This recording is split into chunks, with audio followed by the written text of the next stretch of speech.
বলে নবীকে বানাই আরশেতে রাখিলাম, বলে নবীকে বানাই আরশেতে রাখিলাম।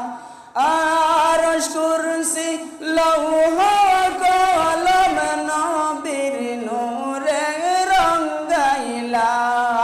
হাসবি রাব্বি জাল্লাল্লাহ মা ফি কলবি গায়রুল্লাহ।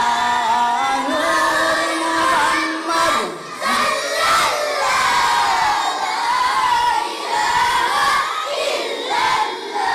গুনাহগারের শাফি বলে যেই নবীকে পাঠাইলা। গুনাহগারের শাফি বলে যেই নবীকে পাঠাইলা। ওই নবীজি মুদের নবী মুহাম্মদ রাসূলুল্লাহ। হাসবি রাব্বি জাল্লাল্লাহু মা ফি কলবি গায়রুল্লাহ। নূর মুহাম্মদ সাল্লাল্লাহু ইলাহা ইল্লাল্লাহ। আল্লাহ নবীর নামের মিম দিয়া মক্কা মদিনা